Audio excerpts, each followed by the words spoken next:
Are you ready to hear the little-known story of the initially unaired Blackadder Pilot? Until the summer of 2023, the pilot episode of Blackadder was never aired on TV. So this video is going to take a look at this very different episode of Blackadder and the interesting story behind it.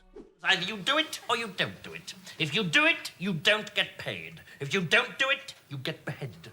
It was a pilot that most people involved had seemingly completely forgotten about. In fact, Ben Elton, who became involved in the show's writing from Series 2, had never even heard of the pilot until he was recently asked about it. But it's real, and was the brainchild of Richard Curtis and Rowan Atkinson, who decided to write a period sitcom together, despite the BBC head of comedy at the time, John Howard David, who had actually produced the pilot, saying sitcoms set in history are guaranteed to fail. So in 1982, whilst on holiday in the south of France, Rowan and Richard put their genius comedy minds together to get the pilot episode written about Edmund, a conniving but cast-aside prince in the 1500s. But Richard Curtis admits today that Rowan was very difficult to write with, often being overly critical of Curtis's writing, which prevented Richard and Rowan co-writing face-to-face. However, they were both quite pleased with the result of their collaboration, and the episode was eventually filmed in a BBC studio with a live audience. Rowan played the lead character Blackadder, Tim McInnerny as Lord Percy, and Tony Robinson didn't play Baldrick. Although originally penned for the pilot, due to delays, by the time filming eventually began, Tony was tied up in another project at the National Theatre. Instead, Philip Fox was cast as Blackadder's stupid sidekick. I have a cunning plan. Yes, perhaps, but I think I may have a more cunning one. Mine's pretty cunning, my lord. Yes, but not cunning enough, I imagine. Which brings us to the key differences between the pilot and the first series that followed. In some ways, the pilot episode more closely resembles Blackadder 2 than the first series. Both were filmed in a studio with a live audience, and both portray Blackadder as somewhat smart. No, I think I may have a plan that will give us a little more entertainment. Baldrick, meanwhile, is more dim-witted than Blackadder, which the poor first series regretfully turned on its head. Baldrick isn't quite up to the level of stupidity from Series 2 onwards, mind, but he's a step in that direction. Baldrick, I think I'm going to castrate you.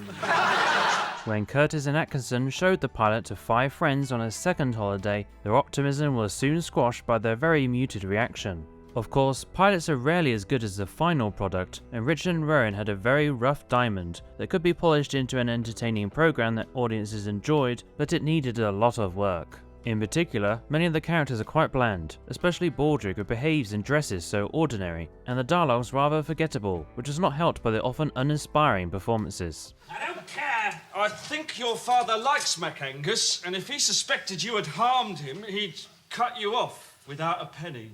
Ah, yes.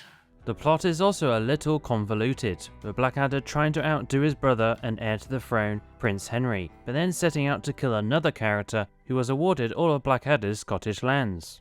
John Lloyd, who became producer from the first series, believes that the setup to the story was unnecessarily complicated, when the focus should have been on Blackadder, Percy and Baldrick.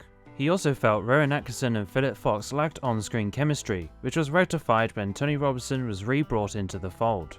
As we know, that path that the sitcom followed following the pilot, with a disappointing first series, was the wrong one, which we've explained in our dedicated video on it, and it wasn't until a risk of cancellation and Ben Elton being brought to the writing table that Blackadder was finally set in the right direction. Ben unknowingly brought a lot of the better parts of the pilot to Series 2 onwards, namely the larger focus on characters and dialogue, a return to filming in his studio, and a major overhaul of the Blackadder character. This is the focus that Rowan and Richard should have brought to the sitcom following the pilot's unsatisfactory reception, rather than thinking they needed to go bigger and more outlandish as they did in Series 1.